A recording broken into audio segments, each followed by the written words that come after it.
इसके पश्चात श्रीमद् भागवत में कर्दम ऋषि का मंगलमय चरित्र आता है। कर्दम को इनके पिता ने बहुत समझाया कि बेटा, संत का वही जीवन श्रेष्ठ है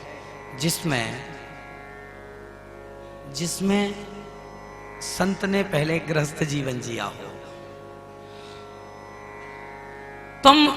तुम पहले गृहस्थ जीवन जियो, उसके बाद संत बन जाना। गृहस्थ जीवन जीने के बाद यदि कोई संत बनता है तो बात अलग है, लेकिन यदि तुम शुरू से ही संत बनना चाहते हो, शुरू से ही तुम महात्मा बनना चाहते हो, बाबा जी बनना चाहते हो,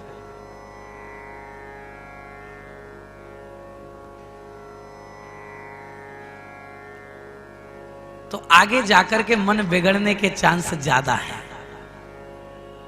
ध्यान से सुनो। अच्छा, बाबा जी का मतलब क्या होता है? ध्यान देना, शब्द को गौर से सुनो। बाबा जी।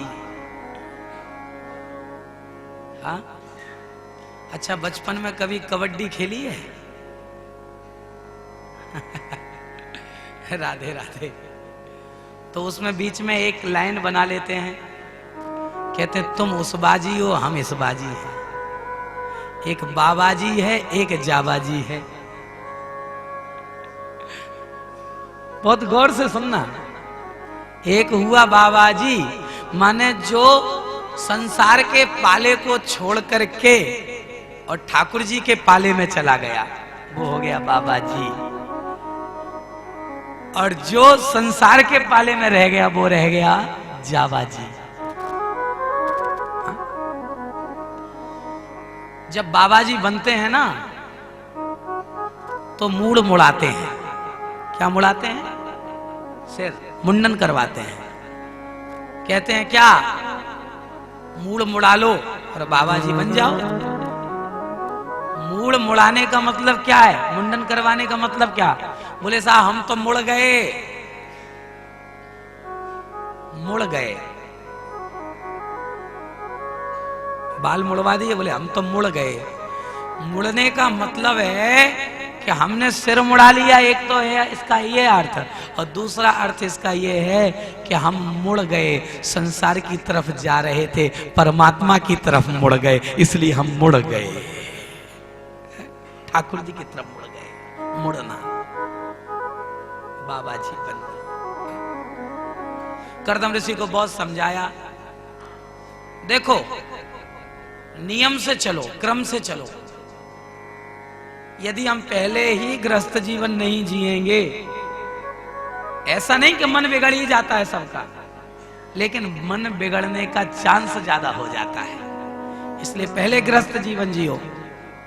ब्रह्मचर्य का जीवन 25 साल का आ गया, और उसके बाद अगला जो 25 है वो जो है गृहस्थ जीवन है। उसके बाद 50 वर्ष के बाद जब 51वां वर्ष लगता है तो वानप्रस्थ जीवन जीना चाहिए। एक बात बताओ, हमारे यहाँ वोट डालने का अधिकार, मताधिकार, वयस्क होने पर कितनी उम्र में मिल जाता है? बोलो 18। यानी 18 तक वो बालक था, और 18 के बाद क्या होता है? कौन सी संख्या आती है? अरे बोलो ना। 18 के बाद 19। 18 के बाद वो समझने लगता है अपने आप को कुछ हैं हम। 19 कभी कभी भगवान समझने लगता है हम हैं सो कोई है ही नहीं है? दूसरा कोई है ही नहीं है। 19। अच्छा, ये 20 कब तक चलता है? 48 तक चलता है। कब तक चलता है? 48 तक। और 48 के बाद हो जाता है आदमी कूल डाउन, ठंडा हो जाता है, डाउन हो जाता है। जब डाउन हो जाता है तो आशा लग जाती है परमात्मा से मिलने की, इसलिए संख्या आती है 49। आस लग गई गोविंद से मिलने की, लेकिन आशा रहती है 2 साल। 49 और 50, और 50 के बाद आशा लगने में संभल गया तो गया बन को 51, और जो नहीं गया वो हो गया 59।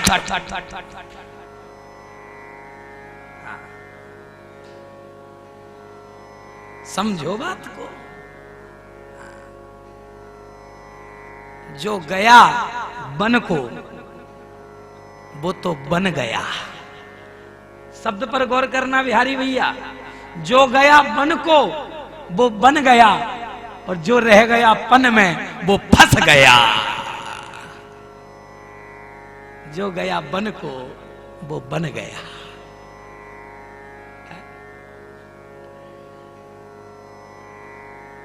इसलिए बन जाओ, मन को बन बना लो, गोविंद मिल जाएंगे। राधे राधे। कुछ लगा? हाँ?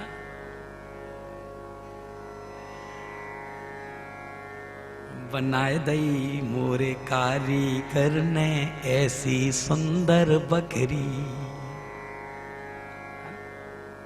बनाए दई मोरे कारीगर ने ऐसी सुंदर बकरी। जो बकरी ऐसी अजब बनी है, अरे जो बकरी ऐसी अजब बनी है, ना चौड़ी ना सकरी। बनाए दई मोरे कारीगर ने ऐसी सुंदर बकरी।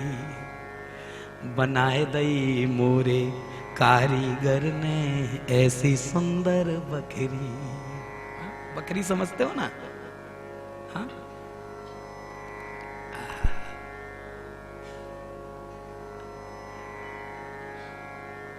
जो बकरी जब टूटन लागी, जो बकरी जब टूटन लागी, गांव पुरा को अखरी। बनाए दई मोरे कारीगर ने ऐसी सुंदर बकरी। बनाए दई मोरे कारीगर ने ऐसी सुंदर बकरी। हाँ? समझो, गहराई से सुनो, समझने का प्रयास करो। है? हमें ठाकुर जी ने सब कुछ दिया, हमें शरीर दिया, और हम इस शरीर को संभाल नहीं पा रहे हैं। इससे हमें क्या करना चाहिए, क्या नहीं करना चाहिए, ये हमारी समझ में ही नहीं आता है?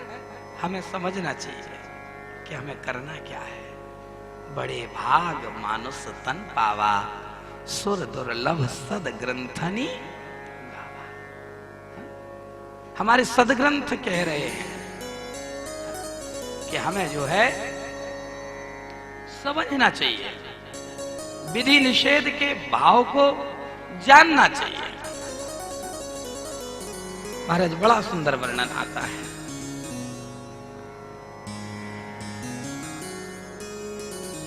ओहो,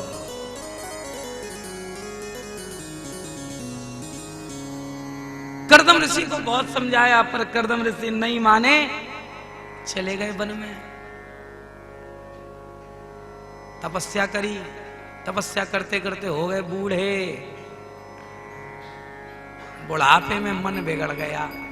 जब तपस्या से उठे तो मन में विचार आ गया कि दुनिया के लोग विवाह करते हैं, हमारा भी विवाह होना चाहिए। बिगड़ा हुआ मन कब सुधर जाए और सुधरा हुआ मन कब बिगड़ जाए, इसकी कोई गारंटी नहीं। इसलिए कभी अभिमान मत करो कि मेरा मन तो सुधरा हुआ है। इस बात का अभिमान नहीं होना चाहिए। अभिमान काम बिगाड़ देता है। हाँ, नारद जी को था अभिमान, तो विश्वमोहिनी के चक्कर में फंस गए। भाई प्रमाण सहित सुनो। प्रत्यक्षम किम प्रमाणम, प्रत्यक्ष का क्या प्रमाण चाहिए और तुम्हें? आप सब पुराने समय से ही तो कथा सुनते आ रहे हो। प्रत्यक्ष का कोई प्रमाण नहीं होता सज्जनों माताओं। जिस दिन तुम विचार कर लोगे कि ये सब हम कर रहे हैं, उस दिन तुम धूल में मिल जाओगे। और जिस दिन तुम्हारे मन में विचार आ जाएगा ये सब ठाकुर कर रहे हैं, तो तुम्हारा बिगड़ा हुआ काम भी बन जाएगा। सज्जनों माताओं,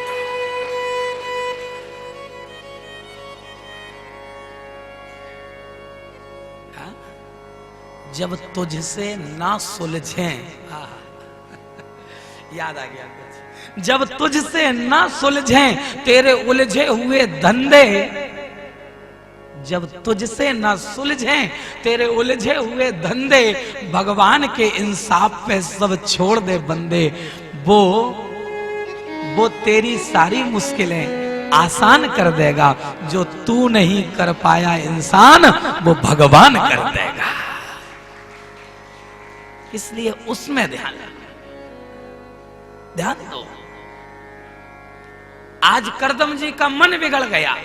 दुनिया के लोग ब्याह करते हैं, हम भी ब्याह करें।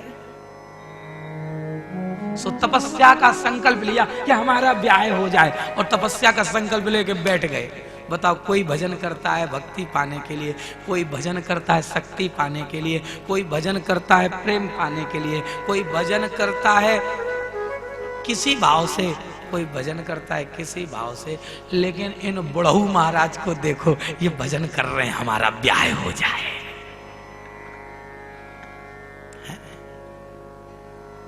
लेकिन ध्यान देना, विवाह का संकल्प करके बैठे, कभी कभी भगवान अपने भक्त की सांसारिक कामना को भी पूर्ण कर देते हैं।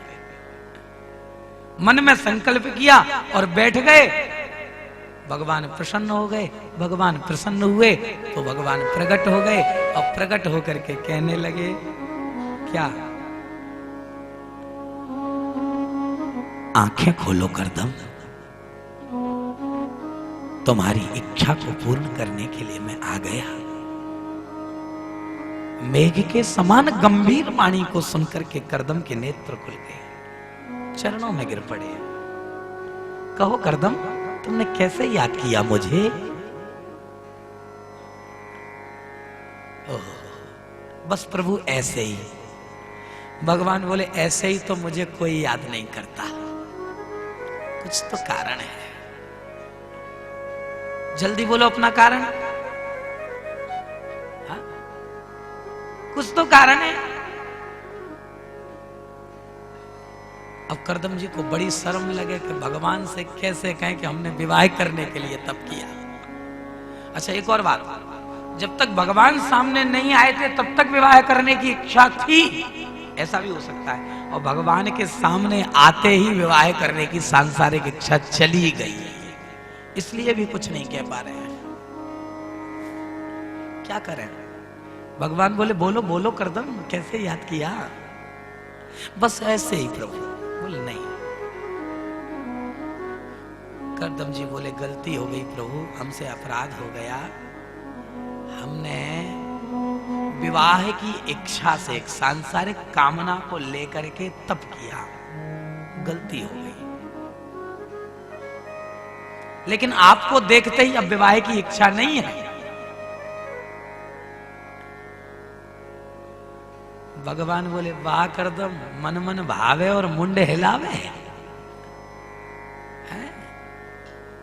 अच्छा, एक बात बताएं, पुराने जमाने में बच्चों की शादी की बात माँ बाप करते थे तो बच्चे शर्म के मारे उठ के भाग जाते थे। लेकिन आज के जमाने में बेटा इंची टेप लेकर के डोलता है कि मैं 5 फुट 5 इंच का हूं तो 5 फुट 4 इंच की चलेगी। हाँ। और कहीं पिता ये कह दे कि तुमको क्या करना तुम नहीं जानते, हम सब देख लेंगे तुम्हारे लिए, हमें पता है कैसी बहू लानी है, तो बेटा बाप से ही कह देता है, पिताजी शादी हमने करनी है, आपको नहीं। ठाकुर जी करे तुम्हारे घर में दुनिया की सारी सुविधाएं मौजूद हों, ऐसी हम ठाकुर जी से प्रार्थना करते हैं। लेकिन उन सुविधाओं में, उस विलासिता में इतने ज्यादा मत फंस जाना कि अपने ठाकुर को भूल जाओ। खूब सुविधाएं लो, दुनिया के सुख, दुनिया का वैभव, दुनिया का यश, दुनिया की शांति सब तुम्हें मिले, ऐसी ठाकुर श्री द्वारिकानाथ से मेरी प्रार्थना है। लेकिन बुंदेलखंड की कहावत याद रखना, जौन की रानमान बई की खड़र बड़र मत कर देना। समझ गए ना? ये कहावत है, पुरानी कहावत है, जौन की रानमान तई की खड़र बड़र, ये बुंदेलखंडी भाषा में है। माने जिसका दिया सब कुछ उसी को भूल गए। जिस ठाकुर ने हमें बनाया, जो जीवन उसने दिया, बस उस जीवन का प्रयोग केवल ठाकुर के लिए। तो बताओ, देसी में आनंद है कि एसी में? एसी में। राधे राधे राधे राधे। चलो कोई बात नहीं, एसी यदि ठाकुर जी ने दी है तो लगाओ प्रेम से, खूब ठंडी हवा खाओ, हमें क्या लेना। लेकिन ठाकुर को मत भूलो, अपने माथे को ठंडा रखो। गुस्सा है तो एक गिलास ठंडा पानी पी लो, 3 बार बोलो राधा राधा राधा राधा, गुस्सा ठंडी हो जाएगी तुम्हारी। यहाँ बताओ, पहले एसी नहीं थे तब आदमी माथा ठंडा रखता था, और अब एसी में रहकर भी माथा ठंडा नहीं रहता, वो हमेशा चटकता ही रहता है, जैसे कोयला चटकता है आग में।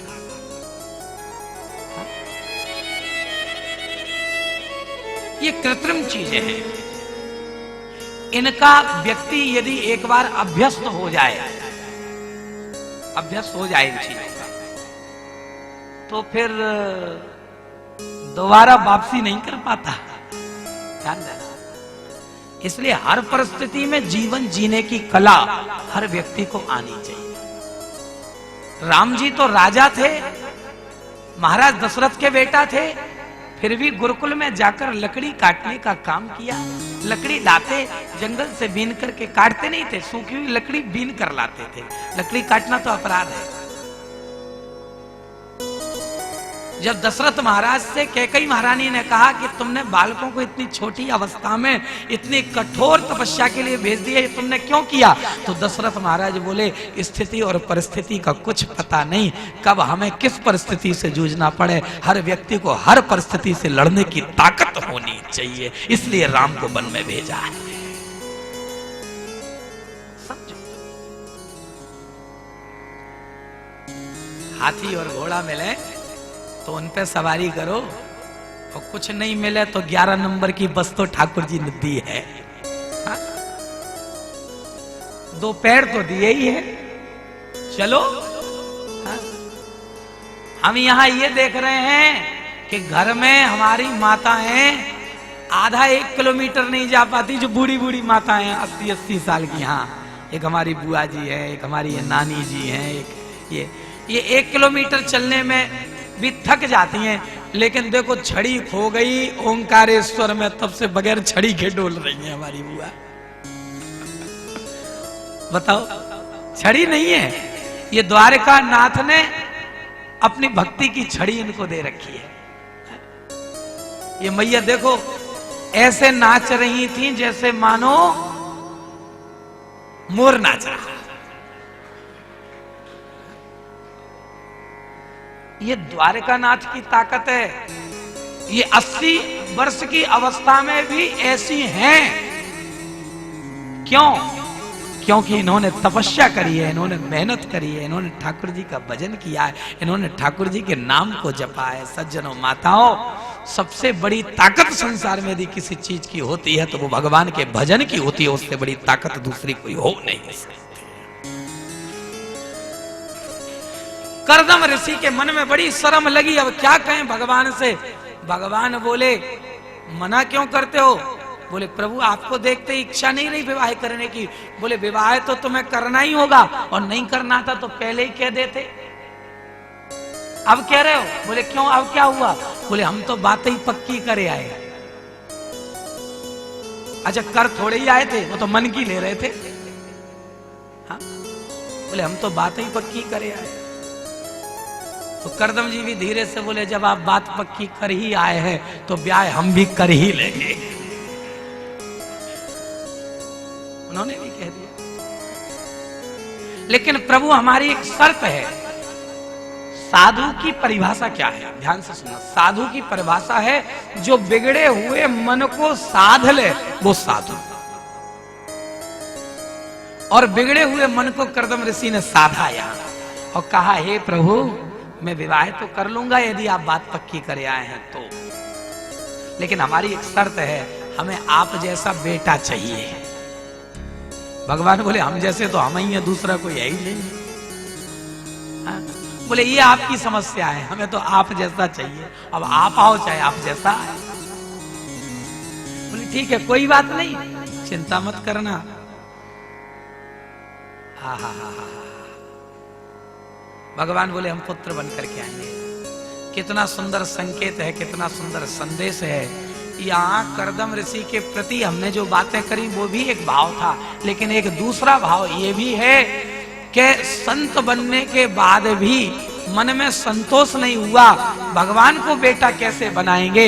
इसलिए भगवान को पुत्र बनाने के लिए इन्होंने जो है संत जीवन से गृहस्थ जीवन धारण करना स्वीकार किया कि भगवान पुत्र बनकर आएंगे, इसलिए गृहस्थी जीवन में जाना चाहते हैं। हाँ। भगवान पुत्र बनकर आए तो हमें गृहस्थ जीवन जीने में भी कोई बुराई नहीं है, क्योंकि भगवान बेटा बनकर के आ रहे हैं। फिर क्या था, भगवान तो अंतर ध्यान हो गए और मनु महाराज अपनी बीच वाली बेटी को लेकर के आए।